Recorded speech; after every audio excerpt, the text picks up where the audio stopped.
Greetings, I'm Evan Swenson. I'm an author and a book publisher. I'm also the developer of Author Masterminds, sponsors of Readers and Writers Book Club. Welcome to Readers, Writers, and Book Club. You're invited to come along with us as we visit with and learn more about the amazing Author Masterminds authors.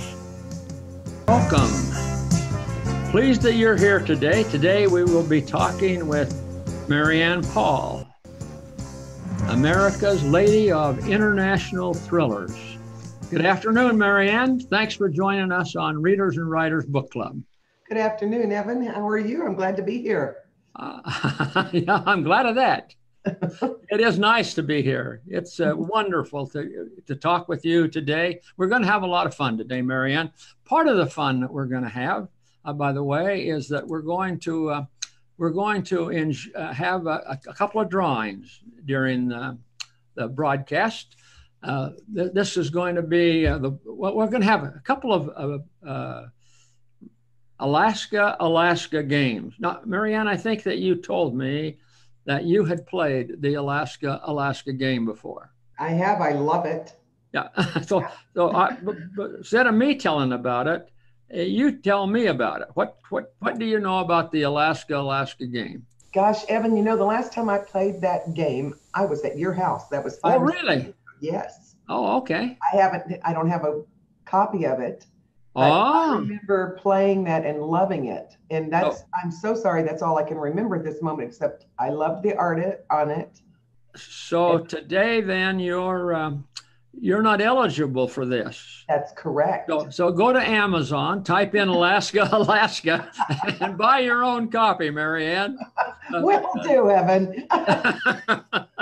All right. Well, we'll have fun today. It has some great trivia in it that I really enjoyed.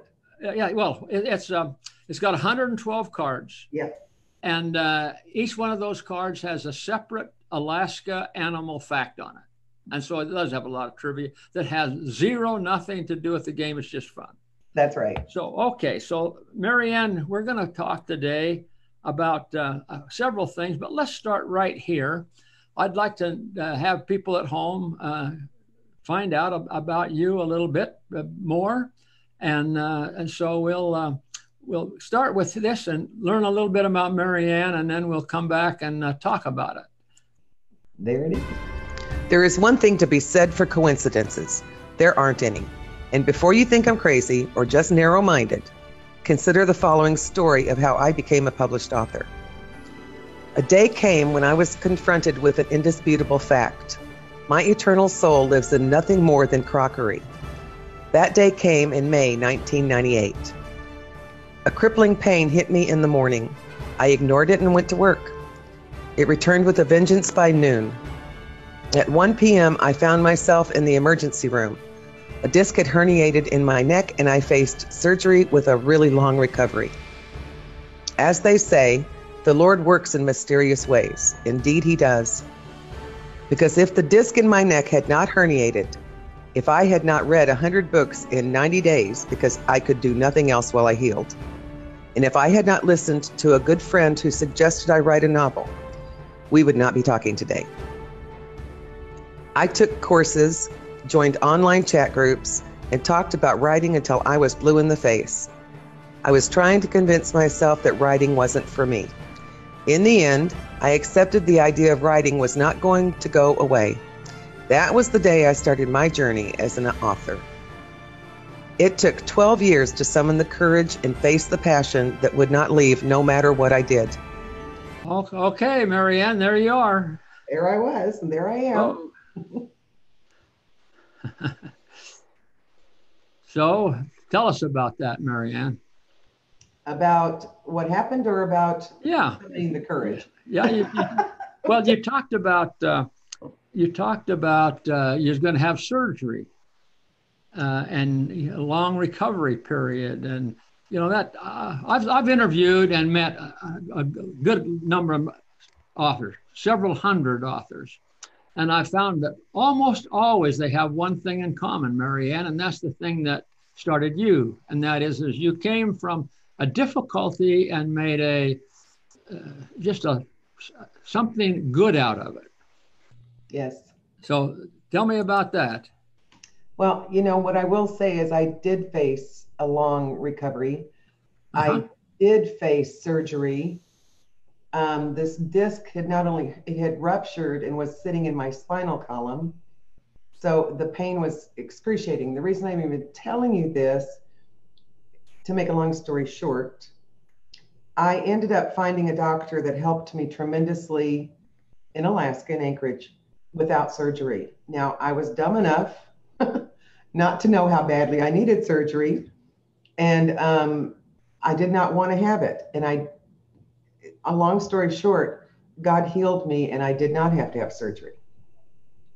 I still faced a long recovery and I could not do anything for 90 days or more. I read 100 books because I couldn't even watch TV. But you did come back and without the surgery, but the recovery took a while, and that's when you started writing. It is when I stared writing. Yeah, Valerie, because I did not sit at a desk, no matter what I did for 8 hours a day. Valerie asks Marianne if you wrote anything before you wrote your first book. I did. I wrote 3 chapters on a mystery novel that will never see the light of publishing. I did write 3 chapters, and it's still somewhere, maybe on my hard drive for all I know. Now, does that mean that after you and I are both gone, that Daniel, your son, is going to discover the manuscript, the original manuscript of Marianne, and they're going to publish it, and somebody's going to make millions of dollars on this lost manuscript? Yeah, Daniel and his children will get rich because they discovered Mom's hidden manuscript, lost manuscript. That's right. I have used a lot from it, though, I will tell you. So my characters one of my main characters came from that. And actually, I just wrote that short story, The Tale of Gary Delano, of Grady Delano. That came from the prologue of that book. So I've used it. It's just not going to see the light of publishing by itself. So, Marianne, I've known you for not 40 years, but maybe 10 years. 10, yes. And you and John, and I have enjoyed our relationship. But I read your books, and I read the scary, creepy stuff in it. And I ask the same question of you that sometimes readers ask. And that's, how do you sleep at night? And I love that question. And my answer is pretty simple. I sleep very well, thank you. I just do. But how do you come up with this? Oh, gosh, I don't. Evan, it's like in my subconscious. Now, I did a lot. My family has had a lot of supernatural experiences, not just me. And so I have always had and been intrigued by the supernatural. And when and now I'm very intrigued by not only the supernatural, but by the battle between good and evil. So you bring those two together, they aren't pretty. There's the battle of evil is never pretty. So it was very easy for me to write these books and to come up with the bad guys. Okay, so I have the same question that Gordon has. Okay, so you write it, and sometimes people think that the writer just sits down, gets at the computer, and starts typing, and these stories just flow out. Gordon asks, how much time do you spend on research? Do you do research for your books, or do you just... No, I do research. Really? Yes. So where do you research so that there's this no... Well, here's what one reader said. Let's just get this, and then we'll ask you about it. One reader said, of your books, there's no shortage of creepiness. So where do you do research to find creepiness? Creepiness actually probably comes from me. Oh. Okay. But all you have to do is watch a good Stephen King horror story and you can come up with some creepy ideas without much more help. That's imagination as much as the research I do is like from the Book of Enoch, or I have another ones about angels and demons. I mean, these are research. This is the research I do to find characters and to give them personalities and to base my stories in certain facts. Well, Carl asked this. He says, he's read Raven's Cove, by the way. And then he says, I wonder, speaking about when you're doing your recovery, I wonder if it got written during a period when you were off your meds. More like when I was on my meds, but no, I didn't. No. It's very sad, but true. I literally, Raven's Cove got written in 2009. When I finally faced the fact that I love to write supernatural horror stories, because I didn't know how I was going to combine that with my love for God and Christ. Anyway, long story short, no, I wasn't off my meds, or I wasn't even on anything at that point either. Well, I think that there's one thing that a reader mentioned in your about your books. One Amazon reader said of your books. We looked at what they said. One Amazon reader said, "Good book, good versus evil, but good wins." And now is that that's all of your books are kind of like that, aren't they? Pretty much. It's about just ordinary people overcoming extraordinary, unbelievable circumstances for that person. Now, they're believable if you're reading it, obviously. People think they're creepy. But that's what it's about. It's about how do you overcome these things? And how do you win against something like this evil? Well, Carl, he had a PS kind of to his question about whether you were off your meds or not. He said, seriously, and this is a compliment, he said, what a magnificent creative mind you have. Oh, and I think that your readers reflect that, and the other authors that know you, they do that as well. Your tagline, Marianne, and in part of your webinar that you have that tells about yourself, talks about you as America's Lady of Supernatural Thrillers. Now, yes. You want to talk about that for just a second? Took me a long time to believe that, as you know, Evan. Yeah. But I am. There are very few people I know, and very few women I know, who write what I write. And I don't know why America's Lady of Supernatural Thrillers, because I am a lady. And I mean that. I believe in having good manners. I am from the South, you know. Okay. and I am a lady of supernatural thrillers. Therefore, I write a really horrible story, but you won't find anything in it that's profane, or you won't find any profanity, and you won't find any sex. So I'm a lady. Okay. We have a fan of yours that lives in Florida, and he asks, Walter asks, are you personally familiar with the settings for your stories, or did the voices suggest them? I will let you know that I am personally familiar with the setting of my stories.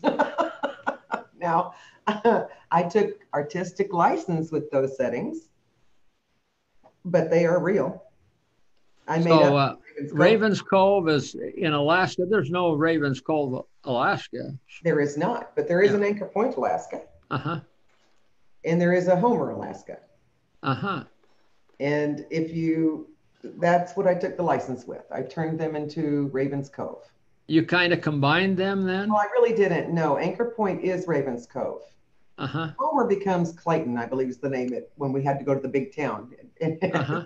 Point. Yeah. But no, Anchor Point, I made it a little bigger than it is. Yeah. Marianne, you at the end of your webinar, you have a thing that talks about the slogan for Authors Mastermind and for Readers and Writers Book Club, where every reader is a friend and every author approachable. Talk to us about that. What do you mean by that? That's a very good question. Well, for me, every reader, I want to be my friend and is a friend. Anybody who's reading my books, I want to carry on a conversation with them, and I have been really blessed to be able to do that. So it's like they are friends. Every reader is a friend. They care about what I do. I care about what they do. You know, they tell me, I mean, to just act like a friend. And I hope I'm making sense, but I'm probably not. Now, every author approachable, we are. Everyone in Author Masterminds is approachable. I love to hear from people. All of us are open to hearing both a critique and compliments. That's why I love this group. We want to grow, and we want our readers to really like what we read or write. So you like to hear then from? Oh, I love it. Oh, yeah, you're not aloof from it. That you got gatekeepers that keep people from. They can email you or. No, I would never want to do that because I like people. I like to hear from them, and I like to hear about their lives. Now, if somebody wants to send me something about getting married, then we will be not talking. But other than that, I'll be good. So I can keep it on a platonic level. We'll be good. Oh, you got a fan out here that's got a sense of humor. Carl says about the answer that you gave Walter. He says, "I'm relieved to learn from the Florida questionnaire that your creativity did not require an aluminum foil hat."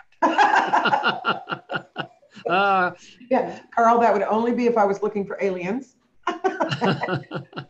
But thank you for that. Yes, they don't. Okay, Marianne, let's go back and talk about Daniel for a second. Okay. Daniel is your son. I guess Daniel was born in Alaska then, huh? He was, yes. He was an Alaskan and raised in Alaska most of his life. Now, you didn't leave him here, though. No, we did not. He left and he went to Houston, Texas to go to the University of Houston and he got his master's and PhD there. And so now our son is doing his postdoctorate at Northwestern University. I'm just don't know who that kid is, but I sure love him. Yeah. Well, you know, at this point, Marianne, I would say that that Daniel has John's brains. And the reason for that is you still have yours. I hope John doesn't hear that. I won't tell him. Yeah, we really are pleased. And yes, we only had one because we had him later in life, you know, and at that point it just two didn't happen, which was too bad. But to have the one is a true blessing. So I know that John, your husband, feels that way too. Yes. Let's ask some questions about you personally then, just a little bit. Now that we're there, do you really believe in the supernatural, Marianne? I do. Really? So, what is the supernatural in your mind? There are various forms of the supernatural, but the first I believe in is I truly believe in God, and if nothing is supernatural, God is the most supernatural thing there is. And I believe in the battle between good and evil. I believe there is a battle going on around us all the time. And do I believe in ghosts? This one, I don't know. I do know I've had experiences. Some people say they're ghosts. Some people say they're bad guys. I don't know what they are. That part I can't say. But do I believe in it? Yeah. Have I experienced it? Yeah. Okay.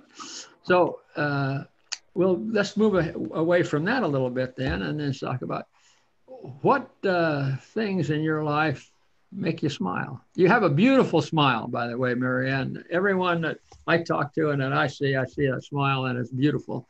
What are the things that make you smile? It's the little things. It's the little things that make me smile. Gal, my husband, when he tells me one of his funny jokes, because he's not always so funny, So it can be really funny when he tells me jokes, just makes me laugh and makes my heart so warm. I have 4 fur babies that just bring me constant joy. Friends, getting in the pool and just watching butterflies go by and looking at the blue sky. It got so much, and Carl Douglas makes me smile, by the way. along with a few other people, Gordon and Walter. People picking on me while I smile because, obviously I'm easy to pick on. Marianne, would you answer a question from another Alaskan? Sure. Rich says, which of your pets was the inspiration for BC? What does he mean by BC? Black cat. Black cat is in all the books. And okay. BC is what he gets called for short. My inspiration for BC was 2 cats. One was Pele, my crazy cat who acts just like BC. And the other was Merlin, who was our black cat, who was extremely loyal and friendly. So I combined the 2 personalities to make BC. Okay. So BC is just the letters. There's not a name attached with that? Sure, it's black cat. Black cat. Okay, now I got that. Black cat. That's the one that walks in front of you and you have bad luck for how many years? Not truth at all. You don't believe in that? I do not. Oh, okay. Supernatural, I believe in. Superstitions, not so much. Marianne, would you be up to receiving a compliment from Valerie? I will try, yeah. Okay. We don't want you to try, we want you to do it. Here's what Valerie says. When I think of Marianne, I think of a person who loves to serve others. She is always willing to help and mentor. Isn't that nice? Thank you, Valerie. I do love to serve other people and get out of me. That also makes me very happy, by the way. It makes me smile. Makes you smile, yeah. Okay, so Marianne, you've lived in Alaska for 40 years, and now you've lived in Texas for how long? 6 years? 5 years? 5 and 18. So yeah. 3 years here. I was more an Alaskan than I was a Texan. Yeah. Yeah. So, what, if any, what's your biggest regret? My biggest regret in life was actually not getting back to Texas before my dad passed away. I still feel sad about that. Yeah. So how long has your dad been gone? He's been gone since 2011. Yeah. Now, did he ever visit you in Alaska? Always, all the time. Yeah. His health failed, but he did, yeah. Yeah. So and I visited him, but it wasn't the same. I wanted to be here for him. So your dad would probably, if he was here, he'd say, my biggest regret is I didn't move to Alaska and keep Marianne there. I don't know if he'd say that, but I'd love to hear him. You'd have gotten along with him. Most of the time that we associate together with you, Marianne, you're happy and upbeat and that, but I know that there's some times when you're not. How do you deal with discouragement and self-doubt? And, you've written some books and you put them out there, and then you wonder if anyone's going to read them, and if they read it, will they like it, and what will they say about it? We all have discouragement and self-doubt. How about you? How do you deal with that? I deal with it in several ways. I let myself feel it for a while, and then I talk to people. I'm a talk it out type person. So I'll talk to like you or friends around me and get their feedback, and then usually get a good kick in the pants from somebody. I do a lot of praying, because when I get that discouraged and I want to give up, that's usually about the time a miracle is going to happen.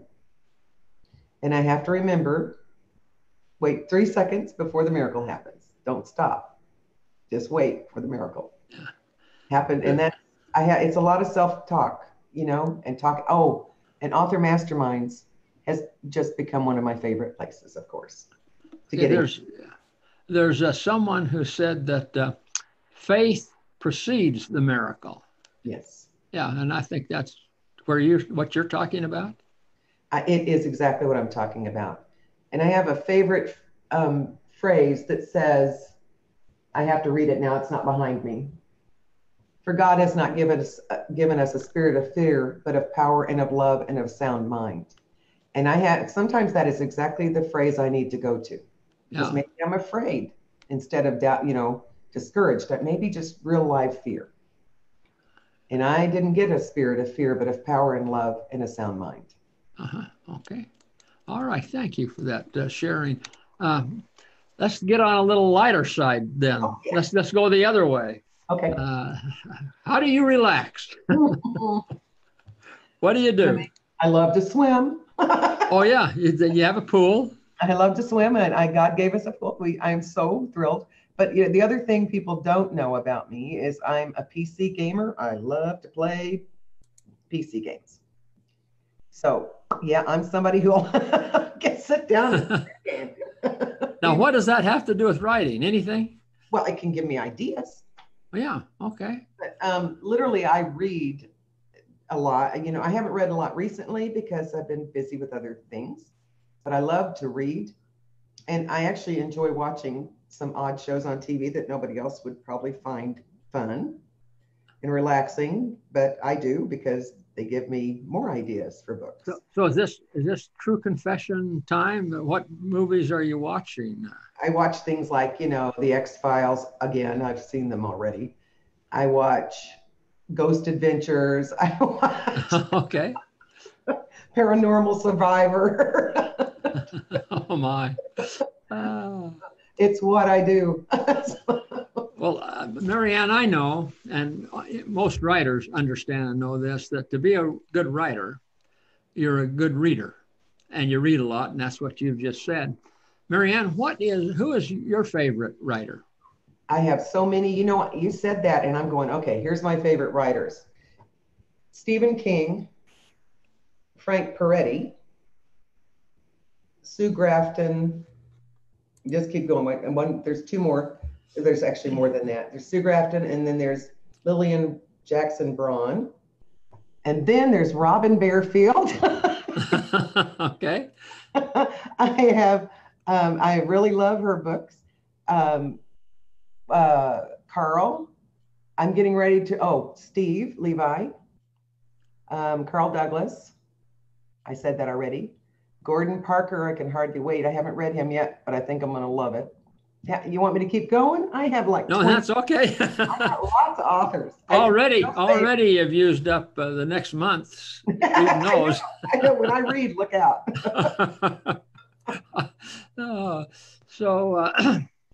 Marianne, one last question maybe. What do you do for a living? I write books for a living.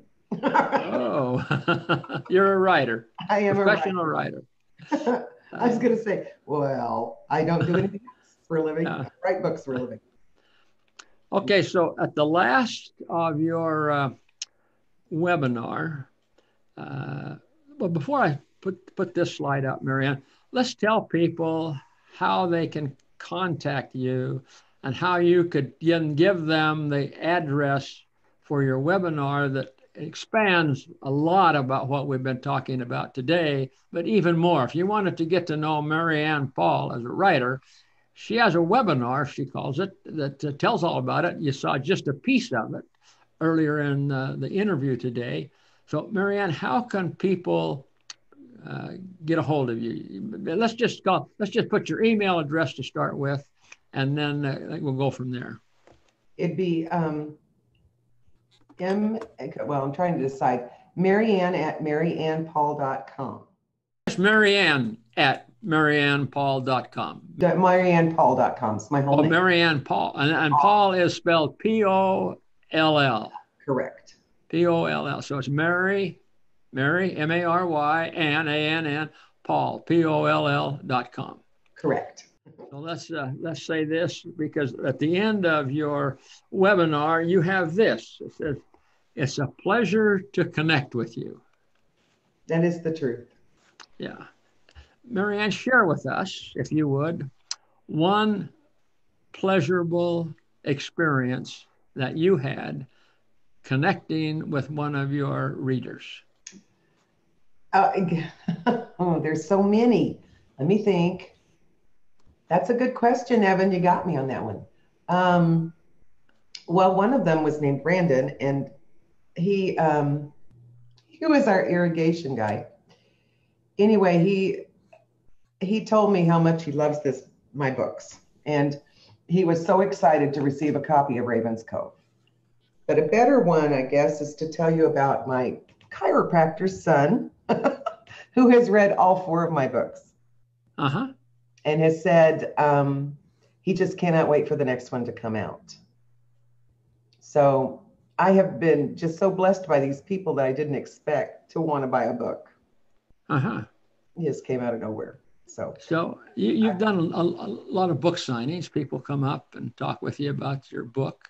Do you ever have anyone that comes up and says, "Oh, hi, Marianne, I've read your book"? Are they happy about meeting you or anything? You're a real live author. Yeah, they are. I've had some really good people come up and have read my book that I never even knew them. I think the worst one was the day that I was in the store. It was in Anchorage and Fred Meyer. And I was looking really bad because I was cleaning house and buying a shampooer to do carpets. And some lady came up to me and said, "You're the author, right?" I was like, "Oh, my Lord." Yes. And she liked my books. But that may have been my most embarrassing moment. That does go back and confirm that you really are America's lady of supernatural thrillers. Okay. Yeah. Well, Marianne, it's been really fun being here with you today. I want to end today on this, if I can make it work. Mm-hmm. So this is going to be an experiment to see if it makes it work, and we'll try it and see what happens now. You feel about it, but I'd sure like it if we could keep in touch. Thanks for being here today. I look forward to meeting and associating with you.